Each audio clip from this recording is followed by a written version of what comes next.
Hey, how's it going, man? Good. It's going okay. A little frustrating, but it's going okay. I just wanted to chime in a little bit. I'm not a big politician or into politics all that much. I'm just kind of a voice of reason. And I think that, everything you're saying about Donald Trump that's been proven, 100% true, whatever, his court document and all that. Right. But at the same time, you made a statement that what has Biden been charged with, Mm-hmm. that doesn't always mean somebody's innocent, right? Just because he's gotten away with it. But And I kind of want to. but John, what it does mean is something was proven in a court of law, and I think there is some credibility to that, as opposed to somebody just making allegations that haven't been proven. Right, but you can look at a statistic. You can pull up any statistic you'd like, and you'll see that the people that are found guilty versus people who get away with it, it's always going to be about 50-50. Okay, I don't know. I don't know. How did you come up with that statistic? Look up the murder. Look up the murder charge. What Look murder? Up how many murders go?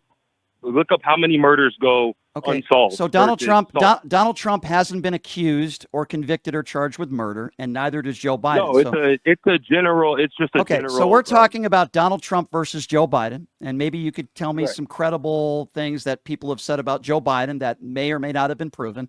I'm trying to stick to facts, John, with respect. And the fact of the matter is that Donald Trump was proven in a court of law that he was found liable for sexual abuse.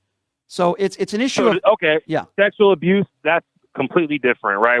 Let's talk about politics though, because personal lives, who knows? Politicians have secrets everywhere. So we can't sit here and because of what's been exposed versus what hasn't, that's all speculative. Okay, I'm not speculating. Hold on.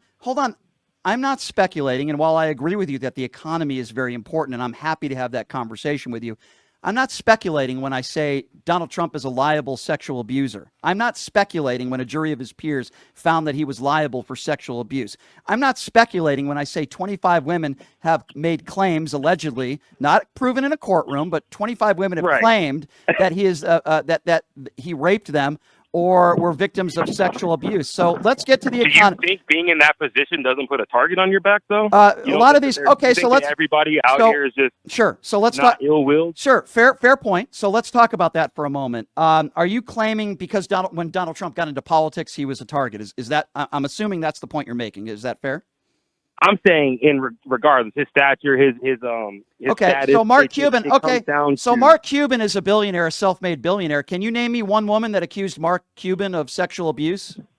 I'm sure if you look deep enough into it, there's somebody out there. No, there's not. And Mark Cuban has never been found liable for sexual abuse. By the way, Donald Trump, his own ex-wife accused him of rape in a court deposition before he ever ran for office. So I think that's a very poor excuse. There's a lot of rich people in this country, and I can tell you a lot of those rich people were not on Jeffrey Epstein's flight log. A lot of those rich people Epstein didn't call their best friends. So with respect, sir, I disagree with you.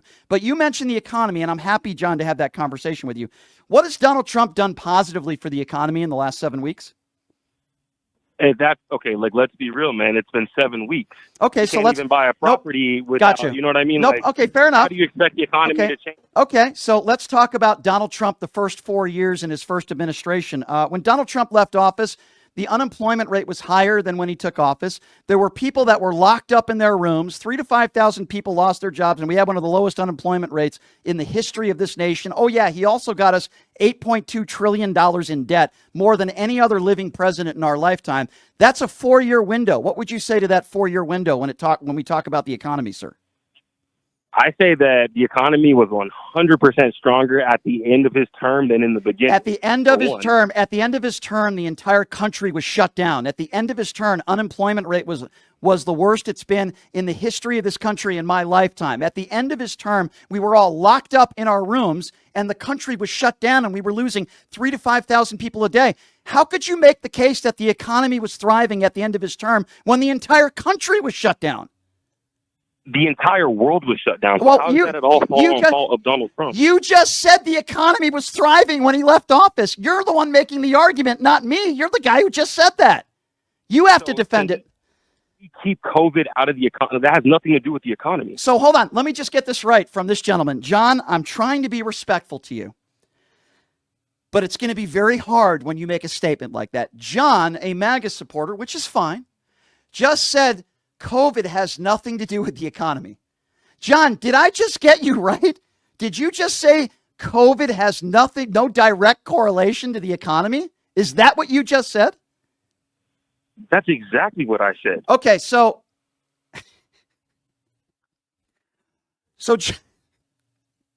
John, I'm going to try to keep a straight face here, John, with respect, because I appreciate you calling in. You're saying when the country is locked down and we're losing 3,000 to 5,000 people a day from COVID, businesses are being shut down, and you don't think any of that has any direct correlation to our economy? What was Donald Trump supposed to do personally? Stop that is zero? That is a different question. You said the economy was thriving when Donald Trump left office. I proved to you that it wasn't based on the numbers. And obviously COVID had a lot to do with that. And you just said COVID has nothing to do with the economy, which is an asinine thing to say, with all due respect, sir. I don't blame, and to answer your question now, I don't blame Donald Trump for COVID. I blame him for the handling of COVID. 15 cases down to 0. It's going to be gone by Easter. Talking about disinfectant. Using COVID press conferences as political rallies attacking Joe Biden. Sir, you seem like a nice guy. To say that COVID doesn't affect our economy, would you like to retract that statement? I will give you the opportunity. It affected the economy all over the world, in every country. Look, this is what I'll do. COVID affected the economy to the fullest extent. Thank you. Now, where the economy was at prior to COVID, that's what you would have to really base it off. Okay, so let's talk about that. I think that's very fair, John, and I appreciate you correcting the record with what you said. I do appreciate that. So, John, before COVID hit, the unemployment numbers were higher than when Joe Biden left office. Now, if you don't believe me, you can look at the Department of Labor and you could look that up for yourself. So with that being the case, would you give Joe Biden a little bit of credit for that? You can look that up, by the way, if you don't believe me. I work very hard to not try to make things up. Does that mean anything? Man, I'm not going to say Joe Biden's term was completely useless. Like, it's not like that at all. All I'm saying is that Donald Trump, from a business, because America's a business, man. Like, I'm not saying that, he's so successful in the business game, but I'm saying we have to give it a chance to be run by somebody so for 4 years, fair enough, John, fair enough. I appreciate that. Donald Trump got us $8.2 trillion in debt in 4 years, more debt than any other president in my lifetime. Would you say that that's how you run a business? Getting us $8.2 trillion in debt? That was 4 years. Isn't that the name of the game, man? Like, every year, money's always going to increase. Wait, hold on. So the name of the game is to get us in the most debt we've ever had in my lifetime? John, think about what you're saying for a moment. No, that's not the name of the game. The name of the game is what Bill Clinton did. He left us with a surplus. It's not the name of the game to get us in more debt. John, can we at least agree on that? That's not the name of the game. Houses also cost $60,000 when Bill Clinton left office, so it's completely irrelevant. It's very relevant. We had a president who left his term with a surplus. We had a president in Donald Trump who got us $8.2 trillion in debt. Obama didn't do that. Joe Biden didn't do that. Donald Trump got us in more debt than any living president. How could you say that's not relevant? You're saying he's this great businessman, which also I completely disagree with you on. And now we're living in a state where you don't want to, it's only been 7 weeks. The guy was president for 4 years and he got us $8.2 trillion in debt. How could you say that's not relevant, John, with respect?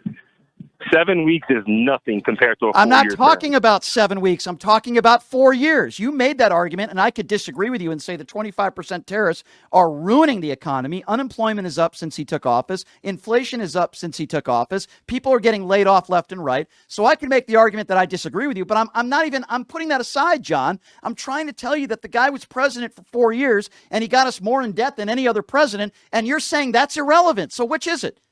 A president getting us in debt is not relevant? Is that what you're saying? That's the name of the game?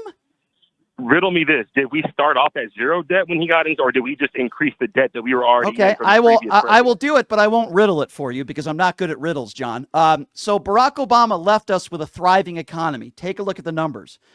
I'll riddle you that Bill Clinton left us with a surplus. George W. Bush got us in an ill-advised war and ruined the economy based on every standard and every number. Barack Obama in 8 years turned the economy around, left Donald Trump with a thriving economy. At the end of Trump's administration, where you said the economy was thriving, which is unbelievably and factually inaccurate, Joe Biden had to pick up the pieces. We had the lowest unemployment rate we had in 50 years. We had the Chips and Science Act. We had the bipartisan infrastructure bill. We had bipartisan gun legislation that was passed, the most in decades. By the way, Donald Trump said he would pass that bipartisan infrastructure bill. He wasn't able to do so. We had insulin capped at $35 for Plan A and Plan D, where millions of more Americans were getting their insulin capped at $35. Donald Trump just signed an executive order not allowing those millions of Americans to get their insulin capped at $35. We have a 4-year window. Forget about the first 7 weeks. We have a 4-year window where I've proven to you that Donald Trump taked our economy. The handling of COVID was an F minus.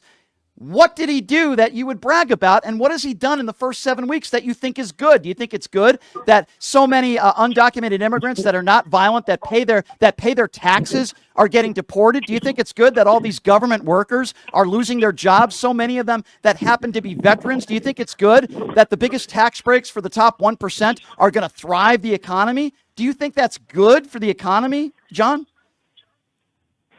I don't. I really don't. You know what? We finally got somewhere, John, and I appreciate your honesty, my friend.